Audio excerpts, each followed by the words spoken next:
మిషన్లో చిన్న చిన్న రిపేర్లు వస్తే ఎలా చేసుకోవాలి. ఫస్ట్ ఆఫ్ ఆల్ మన మిషన్ ఒక్కోసారి తొక్కుతున్నప్పుడు ఇలా స్టక్ అయిపోతూ ఉందనుకో, అప్పుడు మనం కింద ఈ ప్లేట్ హోల్డ్ చేసేసి ఇలా తీసేసుకొని మిషను ఈ కింద ప్లేట్స్ ఇలా తీసేసుకొని ఇక్కడ ఉన్నదంతా డస్ట్ అంతా క్లీన్ చేసేసుకుంటే కరెక్ట్గా వస్తుంది అనమాట. రన్నింగ్ అవుతూ ఉంటుంది, ఇలా ముందుకి వెనక్కి నడుస్తూ ఉంటుంది పాదం. ఒకవేళ స్టక్ అయిపోతుంటే ఇక్కడ ఇక్కడ క్లీన్ చేసేసుకుంటే నార్మల్గా వస్తుంది. అదొకటి. ఇంకోటి వచ్చేసి చాలామంది పూస కుట్టు వస్తుంది అని అంటారు. దాన్ని ఎలా రిపేర్ చేసుకోవాలో చెప్తాను నేను. పూస కుట్టు ఎలా వస్తుందంటే ఎలా సరి చేసుకోవాలంటే ఫస్ట్ ఆఫ్ ఆల్ మనం ఒక దారం తీసుకొని రీల్ తీసేసుకొని ఇది మనం ఇక్కడ పెట్టేసుకుంటాం కదా, డైరెక్ట్ ఫిట్టింగ్ ఇచ్చేసుకోవాలి.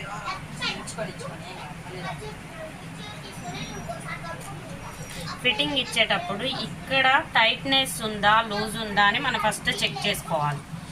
పూస కుట్ట వస్తుందంటే ఇక్కడ లూజ్ అయితే ఇప్పుడు మనం కుట్టిన దాన్ని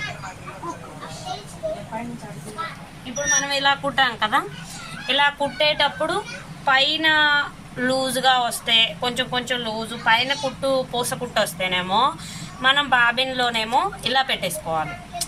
దీంట్లో చెక్ చేసుకోవాలి ఇలా లూజ్గా వస్తుందా టైట్గా వస్తుందా. ఒకవేళ లూజ్ వస్తే ఇక్కడ ఫిట్టింగ్ చేసేసుకోవాలి. ఏదన్నా బాబినో స్టూడైరో తీసేసుకొని ఇలా టైట్ చేసేసుకోవాలి. లేదు ఇక్కడ టైట్నెస్ వస్తే లూజ్ చేసుకోవాలి. అలా లూజ్ చేసేసుకొని మనం కింద అప్లై చేసేసుకోవాలి. కరెక్ట్ లిమిట్లో వస్తుందా లేదా చెక్కింగ్ అవుట్ చేసుకోవాలి. అలాగే ఒకవేళ అడుగున ఇలా లోపల భాగం వైపు పూసుకుట్టు వస్తే మనం అప్పుడు ఇక్కడ టైట్ ఎలా ఉందనేది చెక్ చేసుకోవాలి.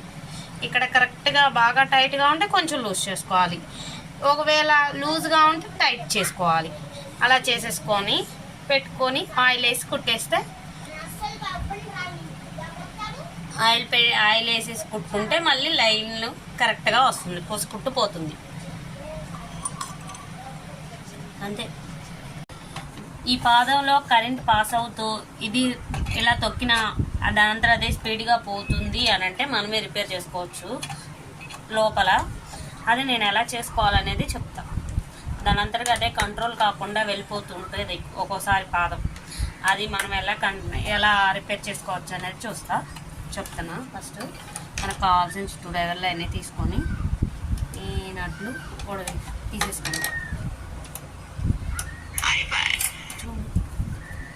ఫస్ట్ ఆఫ్ ఆల్ మనం తీసేసుకోవాలి. ఫస్ట్ అన్ని తీగలు కరెక్ట్గా ఉన్నాయో లేవో చెక్ చేసుకోవాలి. చెక్ చేసుకున్న తర్వాత ఇప్పుడు ఇక్కడున్న ఈ 3 బ్లేడ్లు కరెక్ట్గా ఉన్నాయా లేవా అనేది మనం చూసుకోవాలి. ఇలా దీనికి గ్యాప్, ఇప్పుడు దీనికి గ్యాప్ లేదు కాబట్టి ఇది కొంచెం అది స్పీడ్ మీద వెళ్ళిపోతుంది. అది కొంచెం మనం ఇలా సరి చేసుకుంటే సరిపోతుంది. అలా ఇప్పుడు టచ్ అవ్వట్లేదు కదా, అప్పుడు అది క్లియర్ అయిపోయినట్టు ఆ ప్రాబ్లం. ఇంకేదన్నా వైర్లు ఏమన్నా పోతే చూసుకొని చెక్ చేసుకొని ఆ వైర్లు వేసేసుకోవాలి. ఇప్పుడు ఇది ఒక్కటి మనం సరి చేసుకున్నాం అనమాట. అప్పుడు మిషన్ రన్ అవ్వదు, దానంతా అదే రన్ అవ్వకుండా మనం తొక్కితేనే రన్ అవుతూ ఉంటుంది.